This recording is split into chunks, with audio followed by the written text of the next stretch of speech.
Well, you know what? As I said, we make TV with like 150 of our friends, and we never get to see our audience. So one of the greatest joys in our profession, in our job, in what we do, is coming to places like this and seeing your beautiful, smiling faces and get that connection back that we get, which is just the greatest feeling in the world. We love you dearly.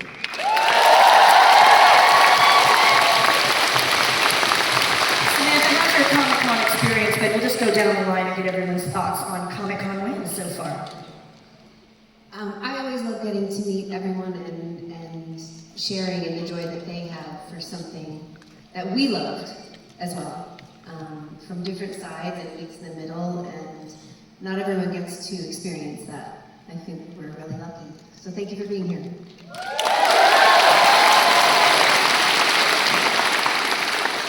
And this is my second supernatural convention in my life. The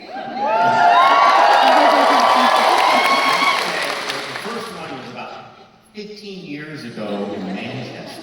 This is the second one. I only waited 15 years. This one is so much better. And getting this crowd and meeting everybody has been fantastic, and I thank you.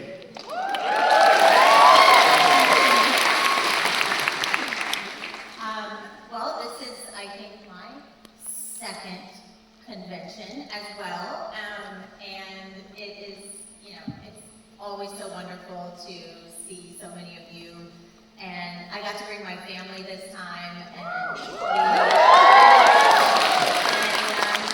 we're just having a great experience, and with my family and my big family, and meeting new friends, and all of it. So thank you so much for having us. It's an honor to be here with you.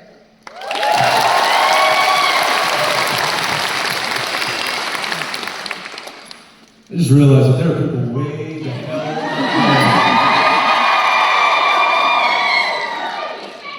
I love you too. And all my people down here. Thank you so much for being here. Thank you for coming here and giving us a reason to come and share the love. Like Sam said, it's something that we all hold very, very dear. And I also want to thank you for not taking 20 years to invite Kirk back to a supernatural convention. It's been long. It's been a long, hard road for him, and we're really happy to have you back. You really messed up that first time around.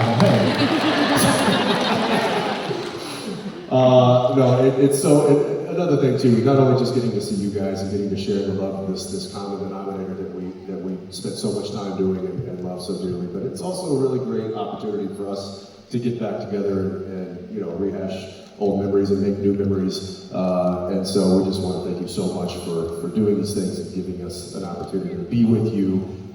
Just love you tons. Thanks.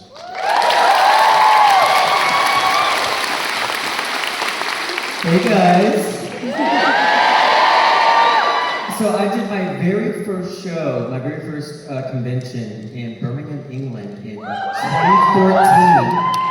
And every time I come back, they keep getting better. Thank you so much for just the outpouring of love and the congratulations. And I love the format of these shows because they let us talk to you. And I've really enjoyed talking to each and every one of you. And I look forward to seeing you all again. I can say all day long up here, but at Monopoly events, we are by the fans, for the fans. So let's say we hear from you. What do you think? Stand right over there. Look for Jack the Ripper. Give it up for Jack the Ripper, everybody. Hey, Jack!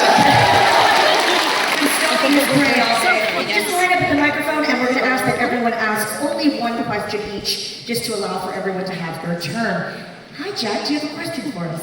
Yeah, this is for the entirety of the crew. I want supernatural deaths. Which one was the hardest, and why was it Bobby's?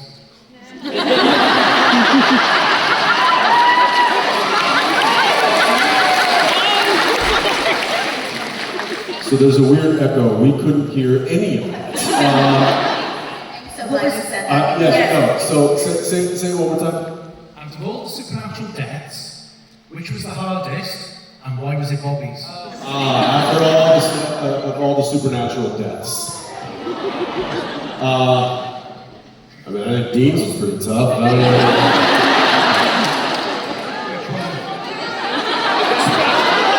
What? Which one? I can't understand that. Which one?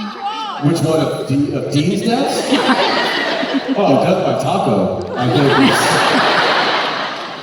who dies, you know?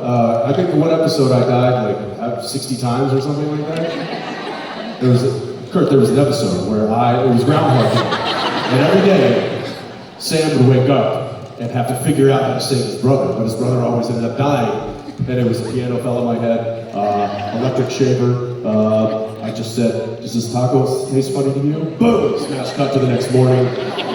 Fun episode for me, not so fun for Jared, because he had to mourn his brother's death every single day.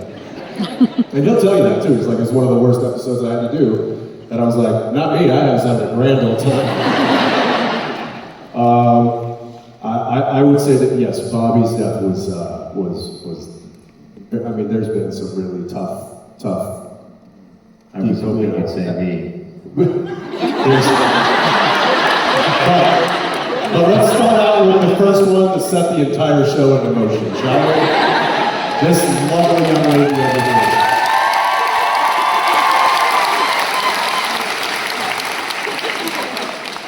Because without this one, we would have no show. It's all my fault. Don't even start on that subject. I'm not going anywhere near it with a barge pole. I only ever died once on Supernatural. In real life, something different. But only once on Supernatural. Thank you. Thank you, Jack. You can put the microphone out. You're more than welcome to put it down or take it out. Sure. Thank you. This one's also for everyone here, but out of the lives of Sam and Dean, which one would you rather live? Out of the lives of Sam and Dean, which one would you rather live?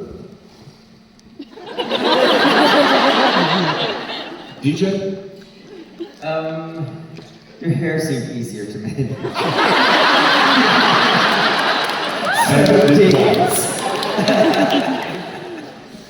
Also, I didn't hit my head walking into every doorway. I don't know. Sam. What?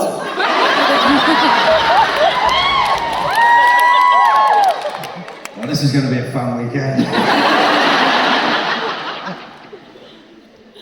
Do tell. Seemed like the nicer guy.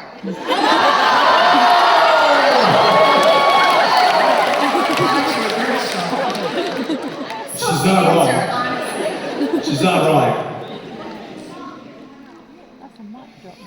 Oh, that's a good. See, Good save. she was saying that she get to hang out with me all the time. Oh, I didn't say that. Good save. So, Kurt, who would you rather be, Sam or Dean? Oh my God. Well, I gotta say, I have said in the past that I hated this man right here. I'm sensing a theme here. His hair, okay? He's got the best hair on any man I've ever seen in my life. And his jaw. Okay? I have to reach in. This guy, look at this guy.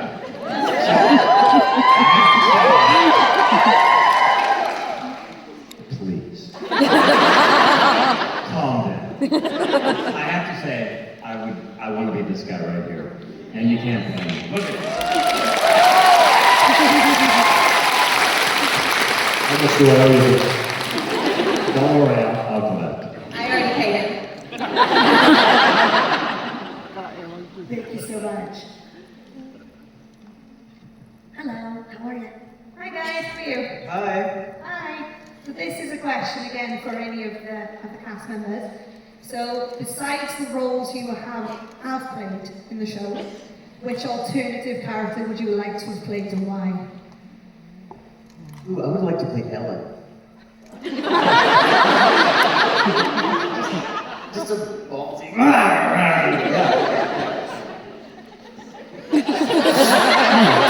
Strong. Yeah, I think it'd be fun as hell. And she works in a bar. Yeah. It's a good role. What did you say? Ellen. She works in a bar!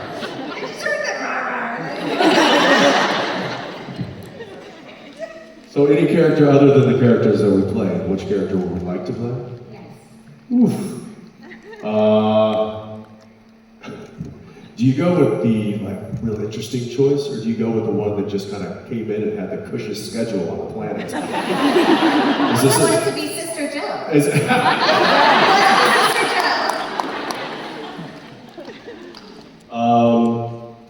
I would say if, and this is in no way, I would never, if given the opportunity, I would absolutely say not a chance in hell, but I would say that I'm gonna pick two roles, and it would be either Rowena or Crowley.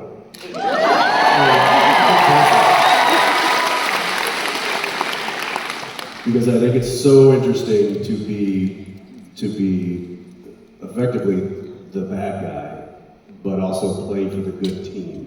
I think that's such an interesting line, and the two, Sheppard and Ruthie, I think, delivered award-winning performances on all accounts, but that just seems so fun to be the bad guy playing for the good team. Kind of like Soldier Boy.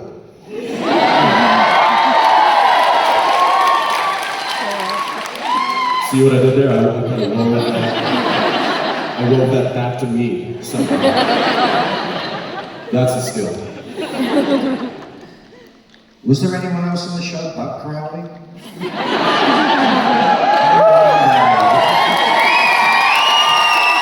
I just remember Crowley and blah blah blah blah blah blah. Crowley, blah blah blah. It was great. No one that mattered, Mark. That's right. No one that mattered. It's a great character to play.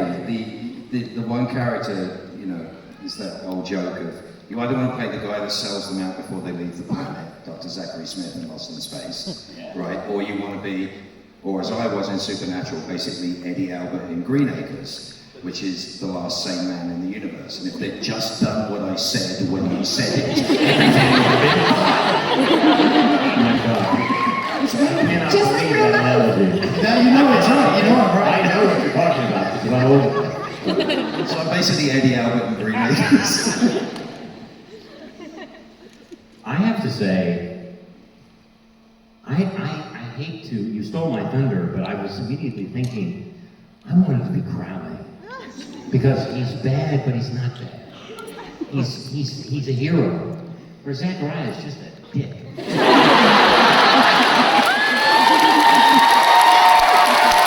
It is one of the great gifts of my life. Truly one of the greatest gifts of my life. That I was given something to play with, and then to have a team of writers over the course of that time that took joy in just trying to make the craziest stuff happen. It was a joyous experience, and to go on that journey with all these people, and to get to interact with all these people. And it really did have an amazing development for me, and I don't think I've ever done work anywhere, serious, not serious, whatever, makes no difference. I don't think I've ever had the opportunity in any other role to go that far with a character that should be in one direction, but is in many directions.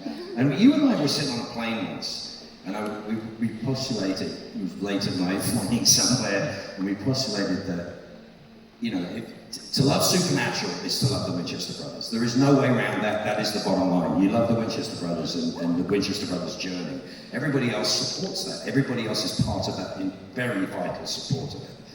But there's a thing about the Angel and Crowley that our love of the Winchester Brothers gives this wonderful platform for the audience to sort of love you guys vicariously through our actions. Which I just think is fantastic writing and fantastic storytelling. I mean, as I said, it's been one of the greatest gifts of my life to go on that journey with you guys and just see what are they going to do to me next. I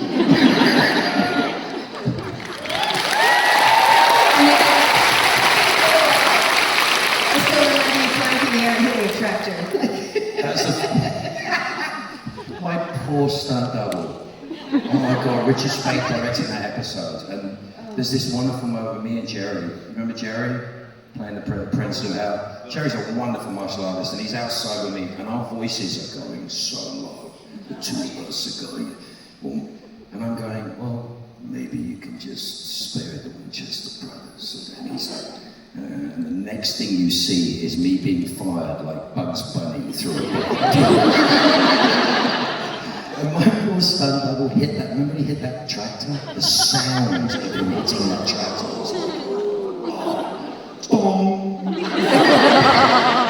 So I was doing the ADR for that. This is one of the great joys. I met at Warner Brothers, and I went, I'm going to make Bob Singer laugh.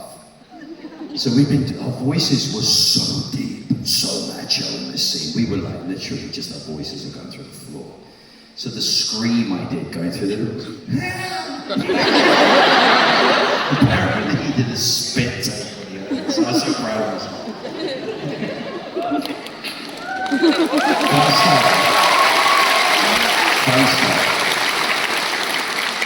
You made that tong noise, the whole crowd just went, It was visceral. There, I was standing there and I was like, oh. I wasn't sure he was gonna. So we were asked this question a lot, and it's so hard because I actually think there was some kind of like fairy dust of casting when they picked who they picked for each role. Like I can't imagine anyone else playing any of the roles. That being said,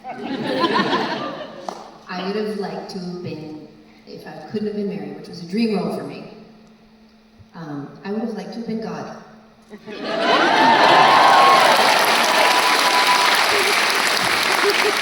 Just go to the top, right?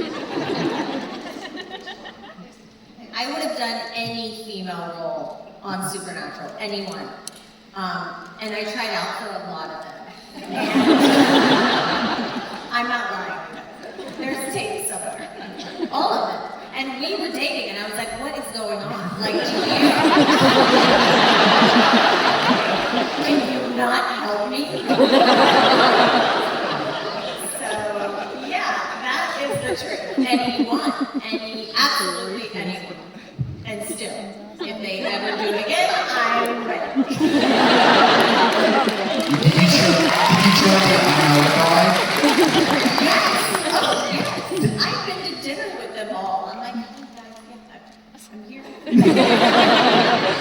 took 13 years. You ended up with the perfect. It was so good. It was so good. Yeah. And I got to work with a great actor. Okay. Mark Pellegrini.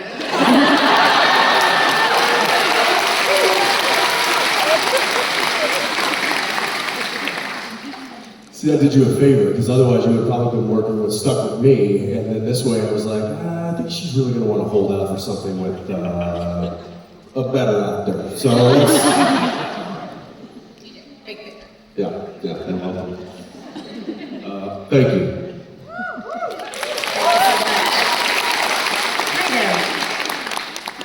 I'm just curious to know if any of you actually believe in the supernatural, and if so, if any of you experienced any supernatural? she'd like to know if any of you believe in the supernatural, and if you've ever experienced anything I supernatural. thought that I did it, but I did that show, Hollywood Medium Show, Tyler Henry. I did that show, and there are things that he told me that I cannot explain that he knew. Like my grandfather came through and told me some things, apologized for things that I never talked to anyone about. I found something, so my grandfather died because he wouldn't take me his medication, it made me feel bad. So when I was cleaning out he was born in the Depression, I was cleaning out his house, I found a pickle jar full of his medication. He would just take one out of the bottle and put it to the pickle jar every day and put it in the back of his closet. And I found it, and my 12-year-old self knew that nobody should see that, so I wrapped it in newspaper and put it at the bottom of the dumpster, and I never told anybody, not one person about it. And also, my family, they're all rednecks, so if somebody called in from Hollywood, it's Hollywood called us. Nobody was interviewed at all, and I cannot explain it. So I don't know what I know. Like, I think it's hubris to think that you know anything. We don't know what happens next. There's no way to know. But I know that felt real to me, and I don't think a 19-year-old kid could have manipulated that out of me. There's no way. So that actually happened. So I don't know what I believe anymore, and I think that's a good way to be.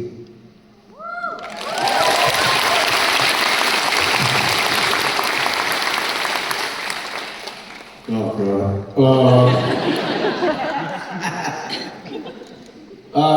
I've been asked this question a few times, and my responses haven't really changed. I don't not believe. I think that there is certainly unexplained things out there, like DJ Storm, like how could they have possibly known that? So I'm not counting out some sort of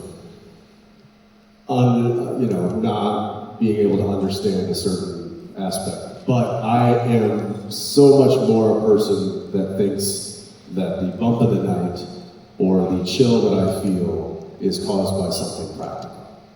I very rarely go to the, oh, it's the other side.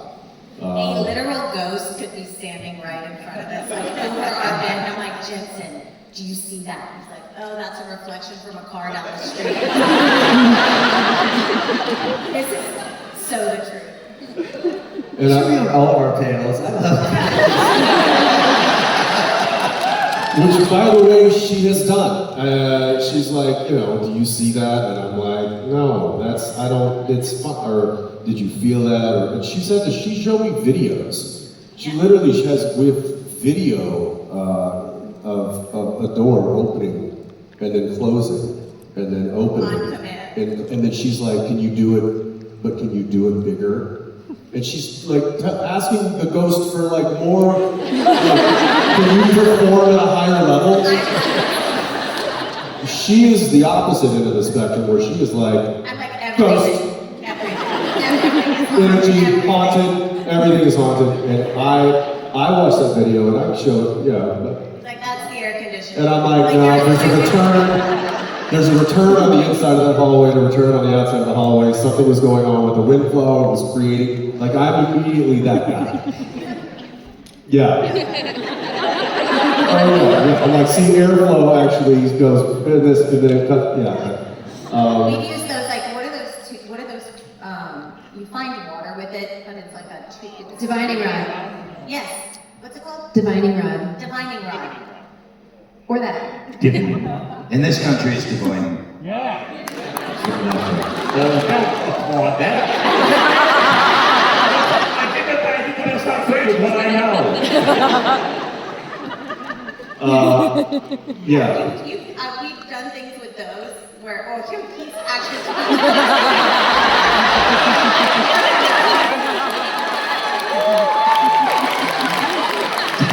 was using them and he was like, Danneel, it's really simple. 15 years of conditioning is as soon as you say that, he wants to go to the trunk of the car. Just stuff out of the back to deal with it. and we have the car now, so you can. I will say this, that, again, like I said, I tend to go more practical and that it's something that is... No fun, that's the answer. But there was a moment a few months ago where I was coming up from, we have a basement in our house, I was coming up from the basement, and nobody else was down there, and I did the mistake of turning the light off before I ascended the stairs. Instead of getting to the top of the stairs and then turning the light off. Amateur.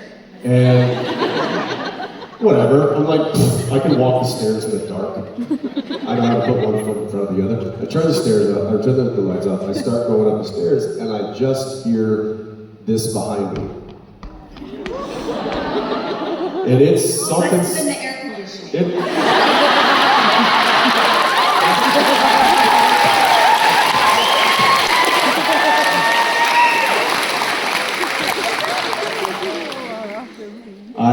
I didn't turn around. I quickened my step, opened the door, slammed it behind me without even looking, and I just go, nope.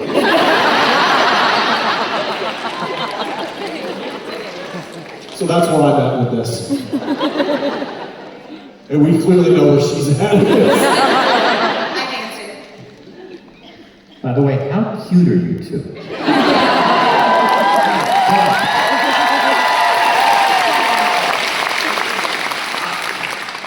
I have to say, It's a really great question that everybody wants to know, and it's a knowable thing for most people, for me, but I desperately actually want there to be a supernatural element, something else. As I get closer to the end of my life, I'm not going to bring everybody down.